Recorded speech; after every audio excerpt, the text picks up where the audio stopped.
34 people collapsed. Not one by one. All at once. In the same building. Because of a woman who was already dead. Imagine you are a nurse at Riverside General Hospital in February of 1994. It's a Tuesday. It's routine. A woman is brought in unconscious, Gloria Ramirez, 31 years old, suffering from late-stage cervical cancer. You are doing your job. You draw her blood. You open the syringe. And then the smell hits you. Something oily. Something wrong. Something that has no name in any medical textbook you have ever read. You look down at the tube in your hand and you see crystals. Crystals. In human blood. And then the floor comes up to meet you. You did not see the next 5 hours. Gloria Ramirez arrived at Riverside General at around 8:15 on the night of February 19th. She was in cardiac arrest. Her breathing was labored. Her heart was erratic. The team worked fast. Standard protocol. They attached her to a defibrillator, administered medication, drew blood. That is when things stopped being standard. A nurse named Susan Kane was the first. She smelled something coming from the syringe, ammonia, she said, but not quite ammonia. Something underneath it. Something chemical and wrong. She passed it to another nurse, Julie Gorczynski, who noticed the same smell and then saw the crystals floating in the blood. Manila-colored. Shimmering. Not supposed to be there. And then Julie felt her knees go. She sat down on the floor. She could not get back up. Within minutes, Dr. Melody Silva was unconscious. Susan Kane was convulsing. Almost everyone who had been in the immediate area of Gloria Ramirez had to be helped out of the room. 34 hospital workers were affected. 23 needed treatment. 5 were hospitalized. 1, Dr. Gorczynski, spent 2 weeks in intensive care. She developed hepatitis, avascular necrosis in her knees, a condition where bone tissue dies from lack of blood supply, and she did not fully recover for months. Gloria Ramirez died at 8:50 p.m. 40 minutes after she arrived. Think about that for a moment. She was already dying when she got there. A woman riddled with cancer, unconscious, fading. And yet somehow her presence, her body itself, had sent a ward full of trained medical professionals to the floor. A woman who could not speak, could not move, could not act, had done something that no one in that hospital had ever seen before. Something that no one has ever fully explained since. The California Department of Health and Human Services launched an investigation. FEMA got involved. The FBI got involved. Toxicologists came.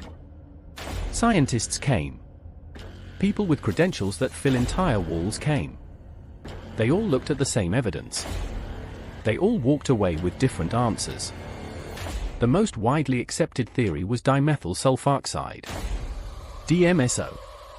It's a solvent sometimes used as a home remedy for pain, particularly among cancer patients. The thinking goes like this: Gloria had been using DMSO to manage her pain. It metabolizes in the body into dimethylsulfone. When the oxygen from the defibrillation pads reacted with that compound, it may have converted to dimethyl sulfoxide gas. A toxic gas. Aerosolized. In a closed emergency room. It's a reasonable theory. It has chemistry behind it. Scientists at Lawrence Livermore National Laboratory published a paper supporting it. But here is the one detail it cannot explain. The crystals. The crystal formations inside the blood. No one has been able to replicate them. No one has been able to explain why, if this was a DMSO conversion, the crystals appeared only in Gloria's blood and in no documented case before or since. The paper was challenged. The lead chemist herself admitted the theory was unverified. And we have never gotten a better one. There is a second theory. That the entire event was mass psychogenic illness, mass hysteria, in older language. Shared anxiety. Group panic. The idea is that one person fainted, others began to worry, and the fear itself triggered symptoms. It happens. It is documented. It is a real and recognized medical phenomenon. But it does not explain the 34 people. It does not explain the 2 weeks in intensive care. It does not explain that Dr. Gorczynski had physical, measurable, long-term damage to her joints. You cannot hallucinate avascular necrosis. You cannot panic your way into bone death. And then there is the detail almost no one talks about. Gloria Ramirez's family. They were furious. They fought to have her body released. They fought against the theory that she had somehow been the source of harm. They said she had never used DMSO. They said she was a devoted mother of 3. They said her youngest child still had drawings up on the refrigerator at home. They buried her in a sealed coffin because the county held her body for months. And when she was finally returned to them, they never got a real answer. She was 31. She had a coat still hanging by the door of her house.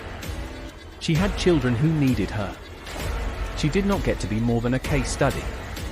Who was harmed that night? Everyone who collapsed. Everyone who spent time in intensive care. Everyone who left with questions they were not equipped to answer. But also Gloria Ramirez herself, who became known in every science classroom and every true crime forum as the Toxic Lady. Not a person. A phenomenon. What was in that blood? What were those crystals? Were they real? Were they contamination? Were they the result of something she was given before she arrived? What actually moved through that air and knocked 34 people down? How does a single human body do that to a building full of trained professionals? We do not know. Here is where we come back to where we started. 34 people collapsed. Not from a gas leak. Not from a chemical spill. Not from anything that could be identified, controlled, or contained. From a woman. From the ordinary biological process of drawing blood from a woman who was already dying. That is the detail that everything else in this story orbits around. Not the theories. Not the compounds. The fact that something happened in that room that science has never fully reconstructed. That every answer we have comes with an asterisk. That the most sophisticated toxicologists in the country looked at this case and still, after everything, left the door open. What was Gloria Ramirez? She was a woman. She was a mother. She was someone who got sick and went to a hospital on a Tuesday night and never came home. She was also, somehow, something that our instruments cannot quite measure. Something that sat at the edge of what we understand about the human body and the chemistry that holds it together. And if we cannot fully explain what her body did to that room, then what else do we not know about what happens when a human being dies? What else is in the blood that we have not yet thought to look for? That door is still open. If you have a theory, leave it in the comments in one word. One word. I will pin the best one. And if this story made you feel something you want someone else to feel, share it with them. They deserve it. This channel exists because history is full of corners that the textbooks skipped. The unexplained. The unresolved. The cases that ended without an ending. If that is the kind of place you want to keep coming back to, you know what to do. Stay curious. Stay weird.